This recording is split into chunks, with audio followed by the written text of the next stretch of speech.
안녕하십니까 성도 여러분. 오늘은 제10과 넷째 날입니다. 수요일.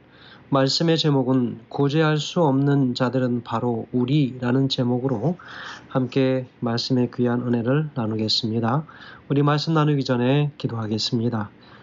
하늘에 계신 아버지 하나님, 오늘 또 귀한 말씀을 주셔서 하루의 삶이 그 시작이 참으로 주님과 함께일 수 있도록 도와주시니 감사합니다. 우리 신분의 속 사람이 무엇인지를 분명히 알게 하시고 우리의 영적인 정체성을 깨닫게 하여 주시니 감사합니다. 우리 주님, 우리는 그리 대단한 존재들이 아님을 다시 한번 보게 하시고 얼마나 우리의 속이 더럽고 죄로 물들어져 있는지를 볼 수 있도록 하여 주시옵소서. 그리하여 교만하지 않게 하시고 자고하지 않게 하셔서 늘 낮은 자의 자리에서 겸손하게 살 수 있도록 주여 인도하여 주시옵소서. 예수님의 이름으로 기도합니다. 아멘. 예, 감사합니다. 오늘 말씀은 구제할 수 없는 자들은 바로 우리라는 제목으로 오늘 말씀을 나눕니다. 여러분, 우리가 그동안 나누었던 사실은 어떻게 보면 약간 애매모호했던 그런 부분들에 대한 분명한 종지부입니다. 이 모든 주어진 종으로서 살아가며 당하는 고난과 질고 이 모든 것들은 왜 예수 그리스도께서 받아야 하는가? 그리고 우리가 그 말씀을 나누는 가운데에 우리는 과연 어떤 신분의 사람들인가? 우리는 분명히 종의 신분으로 살아가는 자들임을 우리가 잊지 말아야 된다. 우리 함께 나눴습니다. 그러면 종들이 받는 고난과 질고들, 고난들, 고통들, 모든 것들, 그 순환들, 수모들, 그것들을 우리가 굳이 애써 회피할 것이 아니라 우리에게 주어진다면 기꺼이 감당할 수 있도록 해야 할 것이다 라고 함께 말씀을 나누었습니다. 그런데 오늘 구제할 수 없는 자들은 바로 우리라고 하는 이 말씀을 보면서 좀 더 이 말씀을 우리 자신들이 어떻게 받아들여야 될지 구체화시켜서 오늘 우리에게 말씀을 주시는 것 같습니다. 오늘 이사야서 53장 4절이 오늘 본문의 말씀입니다. 본문의 말씀 읽겠습니다. 그는 실로 우리의 질고를 지고 우리의 슬픔을 당하였거늘 우리는 생각하기를 그는 징벌을 받아 하나님께 맞으며 고난을 당한다 하였노라 그랬습니다. 여러분, 어제 함께 나눴던 말씀들 기억하십니까? 왜 그렇게 종으로서 메시아께서 이 땅에 오셔서 그런 순환과 고난과 고통, 끝내는 십자가의 죽으심을 당하셔야만 했는가? 바로 그분의 얼굴이 일그러지고 찢기고 상하고 했던 모든 그 십자가까지라도 그 상처는 바로 우리의 죄들이라고 하는 죄들의 실상이라고 하는 것을 어제 우리가 깨달았습니다. 그렇다면 바로 그 우리의 실상인 바로 그 모습, 그래서 오늘 이 제목은 구제할 수 없는 자들은 바로 우리다. 죄 가운데에서 이렇게 정말 어처구니 없이 살아가는 우리의 인생들 우리가 보게 되지요. 그러면서 우리 자신들의 현 주소를 오늘 우리가 좀 분명히 알면 좋겠습니다. 우리 때문에 예수께서 고통당하시고 고난받으시는 이 모든 그 원인 제공자, 바로 오늘 그 모든 원인들이 우리라고 하는 사실, 오늘 특별히 나라고 하는 사실을 우리가 깨닫는다면 우리가 어떻게 하나님 앞에서나 사람 앞에서나 교만할 수 있겠는가? 우리가 스스로 높은 자리에 가고자 높고자 하겠는가라고 하는 것입니다. 우리가 바로 이 고난받는 종의 모습, 예수 그리스도의 모습을 우리가 한순간이라도 기억하고 산다면 그분이 나 때문에 오늘 고초를 당하신다면 여러분, 우리의 속에 있는 죄로 물들어진 속 사람들이 어떻게 깨어지고 무너져야 할지를 그것 때문에 고심하지 내가 무엇을 더 얻고 무엇이 잘 되고 하는 것 때문에 고민하지 않게 될 것이라고 하는 것이죠. 특별히 우리가 살아가는 삶에서 우리가 죄인으로 살아가는 이 첫 번째 그 삶의 출발점, 그것이 우리를 겸손하게 만들 수밖에 없다라고 하는 거지요. 그것을 우리가 기억하지 못하면 우리는 교만한 자리에 가는 것은 너무나도 한순간에 순식간에 그 자리로 가게 된다고 하는 것을 오늘 우리 기억해야 될 것입니다. 그분은 실로 우리의 질고를 지고 그랬습니다. 우리의 질고를 졌다고 그랬어요.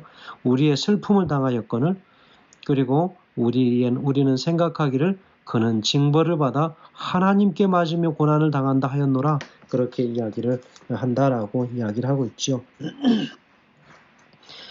여러분, 우리의 질고를 지고라고 하는 것 바로 무엇입니까? 종이 해야 할 사명이겠지요. 종이 감당해야 하는 것이지요. 종이 짊어진 질고와 바로 그 순환은 그 자신의 것이 아니라 바로 우리들의 것이었다고 하는 사실을 오늘 성경은 분명히 하고 있습니다. 그래서 죄에 관한 대리적 개념을 이야기합니다. 그래서 그 종께서 우리의 죄를 인하여 대신 고통당하신다고 하는 대리적 개념이죠. 그래서 의로우신 한 분이 바로 질고와 허물과 죄악이 아주 충만하게 가지고 있는 우리 자신들을 위하여 대신 그 고통의 길을 가시게 되었다라고 하는 것을 우리가 생각해 볼 수 있게 됩니다. 여러분 가지신 성경에 로마서 5장에 있는 말씀을 좀 함께 보시겠습니까? 로마서 5장 17절에서 19절까지 말씀을 좀 읽겠습니다. 로마서 5장 17절에서 19절입니다. 한 사람의 범죄를 인하여 사망이 그 한 사람으로 말미암아 왕노릇하였은즉 더욱 은혜와 의의 선물을 넘치게 받는 자들이 한 분 예수 그리스도로 말미암아 생명 안에서 왕노릇하리로다. 그런즉 한 범죄로 많은 사람이 정죄에 이른 것 같이 의의 한 행동으로 말미암아 많은 사람이 의롭다 하심을 받아 생명에 이르렀느니라. 19절입니다. 한 사람의 순종치 아니함으로 많은 사람이 죄인이 된 것 같이 한 사람의 순종하심으로 많은 사람이 의인이 되리라. 무슨 이야기입니까? 바로 예수 그리스도 그분의 순종하심으로 한 첫째 아담의 불순종으로 인하여 모든 사람이 다 죄인이 된 것처럼 그러나 둘째 아담이신 예수 그리스도의 그분의 죽음 때문에 모든 사람이 다 죄로부터 벗어나서 의로운 자들이 되었다라고 하는 그런 신분의 전환에 대하여 이야기하고 있지요. 그래서 우리의 질고를 대신 지신 분은 바로 예수 그리스도이셨다라고 이야기합니다. 이것은 바로 그 순환을 받으신 자가 바로 자기 백성의 죄의 결과뿐 아니라 죄 자체로부터도 구원하셨다고 하는 것을 의미하고 있지요. 왜냐하면 그 죄와 그 결과는 분리될 수 없는 것이기 때문에 그렇습니다. 그래서 순환 받으신 분께서는 바로 그 종으로 오신 분께서는 우리의 고난에 동참하신 정도가 아니라 우리가 안고 있던 죄의 문제를 해결해 주시는 바로 그런 분이십니다. 그래서 특별히 뭐 4절, 5절 쭉 이렇게 보면 고난받는 종의 그 모습을 이야기하고 또 5절에서는 그 징계를 받은 그 이유, 그 참된 그 이유가 무엇인지를 우리에게 분명히 밝혀주고 있죠. 그것은 한마디로 우리의 허물 때문이다라고 이야기합니다. 여기서 허물이라고 하는 것이 무엇입니까? 단순한 세상에 정해진 이 법들에 대한 위반이 아니라 하나님의 법에 대한 위반이라고밖에 볼 수가 없는 것이죠. 그래서 하나님의 백성인 바로 이스라엘로 대변되는 바로 우리 모든 인간들은 그리고 오늘 나 자신은 거룩하신 하나님의 불변적인 법에 대해서 범죄하였다. 하나님의 법에 대해서 범죄한 것이죠. 그 결과 우리는 그 모든 진노와 그분의 법의 저주 아래 놓이게 되었다고 하는 것을 분명하게 이야기해 주고 있습니다. 여러분, 죄들은 영원한 사망을 지불할 것을 요구합니다. 바로 이런 상황에서 인간이 할 수 있는 일은 하나도 없다는 것이죠. 그런데 바로 이런 상황에서 인간이 지불할 사망이란 이 요구가 분명히 있으며 사망이라고 하는 것을 요구하는데 그 종에게서 그 요구가 종에게 떨어졌다는 거죠. 바로 이런 모습으로 볼 때에 그가 찔리고 상하시고 하는 이런 등의 모든 말씀들 이 기록에 보면 단순한 이것은 상처가 아니라 죽음을 의미한다라고 우리가 보아야 하는 것이죠. 그래서 사실 히브리어에서 이 두 단어는 아주 격렬하고 고통스러운 죽음을 시사할 때 이런 용어들을 사용하는 것을 볼 수 있습니다. 그래서 우리의 모든 인간들의 평화와 안정된 삶을 살고 하기 위해서 바로 그분께서 우리를 위하여 대신 당하신 고난이다라고 이야기하고 있죠. 여기 본문에 특별히 53장의 2절, 3절의 말씀에 보면 이렇게 기록하고 있죠. 그는 주 앞에서 자라나기를 연한 순 같고 마른 땅에서 나온 줄기 같아서 고운 모양도 없고 풍채도 없은즉 우리의 보기에 흠모할 만한 아름다운 것이 없도다 그랬습니다. 3절에도 보면 그는 멸시를 받아서 사람에게 실어버린 바 되었으며 간고를 많이 겪었으며 질고를 아는 자라 마치 사람들에게 얼굴을 가리우고 보지 않음을 받은 자 같아서 멸시를 당하였고 우리도 그를 귀히 여기지 아니하였다 그랬습니다. 여기 보니까 이 종의 모습을 아주 순하고 연약하고 참 귀한 분으로 표현했는데 그런 표현 이후에 급작스러운 반전이 일어났죠. 그분을 아주 고통의 수렁으로 끌고 들어가는 그 장면으로 묘사를 했는데 바로 그것이 이제 4절, 5절, 6절 쭉 나오는 그 말씀들이죠. 그래서 오늘 우리는 이 말씀들을 보면서 특별히 다윗이 그가 경험하였던 그 삶, 다윗 자체가 예수님을 예표하는 그런 인물이기 때문에 그가 그의 아들 압살롬으로부터 당하는 여러 순환들, 고난들, 그의 아내들이 그 사람들 보는 앞에 성곽 위에서 그 아내들을 다 가늠하는 이 아들의 모습, 그리고 그가 쫓겨가면서 받은 모든 고초와 고난들, 바로 이것이 다 예수 그리스도의 심정으로 대변되어질 수 있었죠. 그러나 이 아버지는 아들 압살롬을 위하여 보복하지 않았죠. 그를 미워하는 마음이 없었습니다. 죄에서 돌이키기만을 간절히 그는 하나님 앞에 간구했던 아버지의 심정을 보는 것입니다. 바로 이것이 오늘 하나님께서 우리 인간들을 향하여 품으신 그 마음인 것을 오늘 말씀을 통하여 대변하시고 있습니다. 그래서 특별히 4절부터 6절까지 이 말씀들을 우리가 쭉 살펴볼 필요가 있습니다. 그래서 그리스도의 고난과 죽음의 대속적인 그런 성격을 충분히 강조하고 있습니다. 그래서 그가 고난당하고 죽은 것은 자신을 위한 것이 아니라 우리를 위한다고 하는 사실을 오늘 우리는 분명히 이해해야 할 필요가 있습니다. 4절부터 6절까지가 그러하고 8절 또한 그렇습니다. 여러분 8절을 보시겠습니까? 그가 곤욕과 신문을 당하고 끌려갔으니 이 세대 중에 누가 생각하기를 그가 산자의 땅에서 끊어짐은 마땅히 형벌받을 내 백성의 허물을 인함이라 하였으리요 라고 그렇게 기록합니다.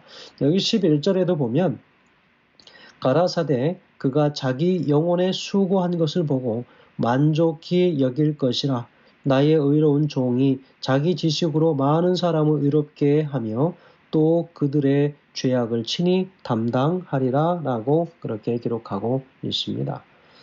그렇게 해서 그는 9번이나 이 이야기들을 반복합니다. 그래서 실제로 그는 우리 고난에 우리를 대신해서 그분께서 고난을 당하신 것을 분명하게 이야기하죠. 우리가 당해야 할 모든 고통, 모욕, 학대, 그리고 그가 몸소 당하신 것을 우리가 볼 수 있죠.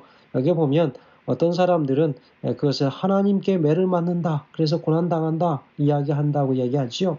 우리의 원수는 예수가 당한 고난은 그가 죄인이었기 때문에 복수심에 불타는 하나님이 그에게 내린 형벌이다라고 그렇게 말하는 사람도 있습니다. 그래서 만일 그것이 사실이라면 그는 이 세상의 구주가 되실 수 없겠죠. 왜냐하면 그가 가지고 있는 죄 때문에 고난당하는 것이다. 이렇게 이야기한다면 그래서 이 땅에 오늘날에도 많은 잘못된 성경 해석을 하거나 잘못된 근본적 믿음을 바탕으로 하는 신앙을 하는 사람들은 바로 그렇게들 이야기합니다. 예수께서 그가 가진 그 죄 때문에 고난을 당한다. 마치 욥을 빗대서 말하는 것처럼. 그러나 오늘 우리는 예수님께서 고난당하신 그 모든 것들은 하나서부터 그 모든 마지막까지 철저하게 이 땅에 있는 정말 구제 불가능한 우리 자신들을 위하여 죽으신 것이다. 볼 수 있겠습니다. 여러분, 우리 자신이 얼마나 더럽습니까? 잠시 방심하면 다른 사람의 연약한 것들을 들추어서 말하기를 좋아하고 다른 사람들을 흠을 내고 다른 사람들을 공격하고 나 자신만 잘난 것처럼 말하기 일수인 우리 자신들, 우리 내면을 사실 살펴보면 좋은 것이 하나도 없습니다. 다 더럽습니다. 그러나 우리가 우리 자신들에 대하여 비관론적 자세로 가지고 우리가 살아야 된다라고 하는 것을 강조하는 것이 아니라 우리의 현 주소가 그렇다는 것입니다. 그렇기 때문에 우리에게는 철저하게 예수 그리스도가 필요하다고 하는 사실입니다. 그래서 고통받는 바로 이런 종의 모습일지라도 오늘 우리는 그 그리스도가 필요합니다. 그래서 오늘 그분께서 우리에게 오셔서 우리의 죄를 대신 짊어지시고 우리를 다시 죄 가운데서 구원해내시는 그 대속적 죽음과 고통이 참으로 감사하고 참으로 다행스러운 일이다라고 생각이 되어집니다. 자, 오늘 말씀 영감의 교훈에는 이런 말씀이 있습니다. 우리를 위해 치른 값, 우리를 위해 얼마나 큰 값이 치러졌는가. 십자가와 희생 제물로 거기에 달리신 분은 보라. 그런 달리신 분을 보라. 못 박힌 그 손을 보라. 굵은 못으로 나무에 고정된 그분의 발을 보라. 그리스도께서는 우리의 죄를 그분의 몸에 짊어지셨다. 그 고통과 고뇌가 우리의 구원을 위한 값이었다라고 기록하고 있습니다. 우리 예수님께서 당하신 모든 고난과 그 모든 고초는 바로 우리의 죄 때문인 것을 다시 한번 생각해 보게 됩니다. 오늘 말씀을 통해서 특별히 메시아이셨던 예수님이 죄의 저주를 받고 고난을 당하도록 허락하신 그 이유는 오직 구제받을 가망이 없는 우리를 구원해서 하나님의 의가 되게 하기 위해서다라고 하는 분명한 말씀의 중심을 오늘 우리가 바라보면서 우리 자신들을 위해서, 이 죄인들을 위해서는 그분의 고통이 얼마나 다행스러운 일인가. 오늘 우리의 죄의 해결을 위해서 그분께서 십자가에 죽으신 것이 얼마나 감사한 일인가 하는 것을 보게 되지요. 예수님께서는 우리를 위해서 죽으시기로 결심한 모든 그 처음 순간부터 우리를 위하여 대신 당하신 그 고난, 그 어떤 것도 그 마음속에 고난으로 여겨지거나 혹은 그것이 괜한 죽음으로, 괜한 고통으로 받아들이지 않으셨습니다. 그분은 당하시는 그 고통마다 늘 하나님 앞에 감사하는 심령으로 받아들이셨고 끝내는 우리의 죄를 해결해 주시는 귀한 역사를 이루신 것을 우리가 볼 수 있습니다. 여러분, 오늘 이 제목은 참으로 좋은 제목이고 다행스럽습니다. 구제할 수 없는 자들은 바로 우리다. 맞습니다. 너무나도 좋은 제목이자 우리의 모든 삶의 정체성, 우리의 신분을 그대로 대변할 수 있는 제목이어서 너무나도 감사합니다. 여러분, 우리 자신들은 내보일 것이 하나도 없는 존재들입니다. 다시 한번 이 말씀의 그 중심을 우리가 살펴서 오늘 하루도 참으로 하나님 앞에, 사람 앞에 겸손한 하루, 그래서 간절히 주님의 의를 간구하며 그분의 의로 덧입어서 오늘 하루 주님과 의로운 자의 삶을 함께 동행하며 살 수 있는 우리 모든 믿음의 가족들 되게 하시기를 주의 이름으로 축원드립니다. 감사합니다.